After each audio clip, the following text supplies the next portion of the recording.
again up here at the start. The quiet before the storm. And now we are off in those first couple strokes, that half, three-quarter, or that three-quarter, half, whatever you want to call it, to get that big monster up to speed here. And these are the big boats of today, which is the 8s. The men's youth 8s here, the D final. This is for the spots for places 25 to 32. And out there on the far shore, it was Milwaukee with the fastest time posted out of the time trial that took place on Thursday. Throughout the day, all of these boats just marched up and down the course, warming up, coming down the course together.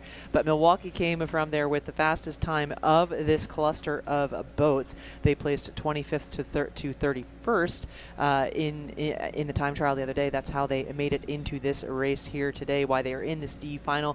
Everyone here, of course, racing at least twice here at the Youth Nationals this year, which is a change from last year. Milwaukee now with about a length, with now that they've had that one race under the belt, now their second opportunity here. They're showing that now that they are lined up against other crews, they sure are showing that the trend from what they placed the other day, the time that they posted relative to everyone else here the other day, is holding true here as they are out to the better part of a length, as we are not quite 500 meters into this race. Yeah, a little bit of a hiccup there over in White Rocks Lane, but they are now up to speed. But it is level across between St. Andrew School, Rose City, Triangle, and Green Lake. Duxbury Bay School over in lane 6, about a half a boat back off of Green Lake. Green Lake may be a seat down or ahead of Triangle. Hard to tell from our angle, but Rose City is definitely neck and neck with St. Andrew, fighting for that second position with Milwaukee out in front. Gosh, those 4 boats on that near shore, that is Balboa to Balboa. I would give the advantage maybe to Green Lake, and just Duxbury maybe just a little bit off of what Green Lake and Triangle are doing. And now, Rose City's on the charge. I say that the angle changes a little bit. You get a little bit more glint of the sun on the side of the hull, and maybe an advantage again for Green Lake, but Triangle, Rose City are also right there. Those 3 crews are very, very close, just a matter of feet maybe separating them, along with St. Andrew just there. The 4 crews crossed right there. Very little separating them all. The only thing that is obvious at this point is still the same, that Milwaukee is out in front by now open water, which means they have just over 3 seconds lead over the rest of the crews on the field. Something else that is happening out there as well is that White Rock is getting back on track and closing that margin that they fell off of early on in the race, and they are starting to close that gap, that extra adrenaline boost of whatever may have happened. They are looking to pick that back up and close that down so that they can maybe at least pick off one boat, and then once you do that, pick off another one and claw your way back in there, because we're not quite yet to 1,000 meters down here. Still time to make up ground. I've definitely been in races in 8s where I have been down by multiple lengths of open water, have walked back because what sort of hiccup, again, the adrenaline, the shot of adrenaline, the refocus of, nope, we are restarting right now. And it does look like White Rock has closed that distance on the other crews who initially were ahead, that St. Andrews, Rose City, Triangle, Green Lake group with Duxbury. White Rock is closing in on that group. Getting into this third 500 is an opportunity for Milwaukee to show that if they are being more proficient than everyone else, it's going to give them even more advantage, because it takes less of your effort per stroke to get more out of it, or I should say you get more out of every stroke that you take simply because of that efficiency, which leaves you more in the third 500. So right now they are out to at least a length or 2 or more of open water at this point, so Milwaukee really setting themselves out. They are really raising the bar in this D final.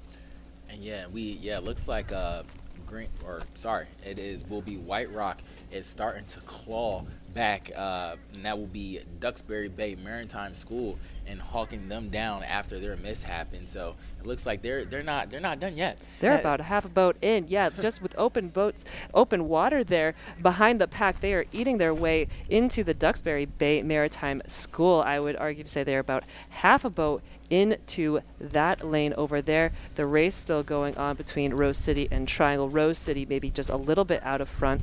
Those 2 boats maybe 3 seats behind the St. Andrew School in the darker shell, looking at the bodies move back and forth on the screen. The hull nearly disappears from our view. They are one with the water. They are in flow state right now, but it is becoming a 4-boat race there between St. Andrew School, Rose City, Triangle, and Green Lake. I mean, they are certainly one with the water in a flow state, as the eye will see as also, so they probably are, and it is a trick of the eye to allow that just to be, as it is literally just people and oars out there at this present moment. Love that. So St. Andrew on the advance. They are in second place right now. It's almost just Milwaukee's out in front. We'll let them be right now, and we'll talk a little bit more about what's happening in this secondary race. Green Lake and Rose City and Triangle are starting to move out a little from Green Lake, but we've seen Green Lake crews really turn on the afterburners in the closing quarters.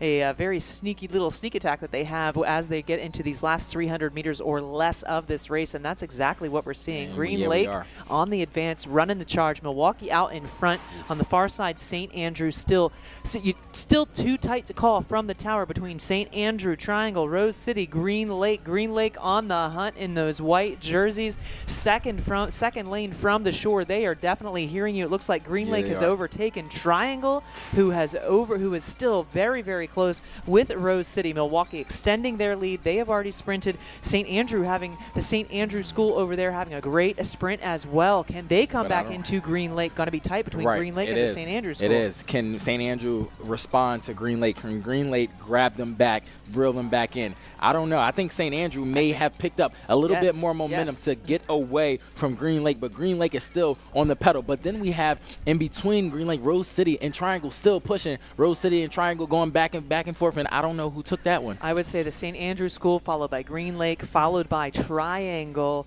might have nipped out Rose City by just a couple of feet, and it is in lane 6 at Duxbury Bay School, but fantastic show of mettle by White Rock to recollect and regain contact with the crews that were out there. What a sprint from all lanes across. You weren't lying about Green Lake. Green Lake really put on that fire. They put on that they went into what is it? Sonic boom at the end of that. And afterburner check creates sonic boom. And it was nasty. So obviously they practiced their sprints. That is very evident. It is an interesting strategy when you see crews that get off the line and then kind of sleep a little, not sleep, but like sit there in the middle, and you kind of, you're out of sight. You're out of kind of the interesting stuff in the middle. Yeah, they and forget then, about you over there. There you go. Yeah, and then boop, they go. There are some international crews that like to do that as well. It's just a different strategy.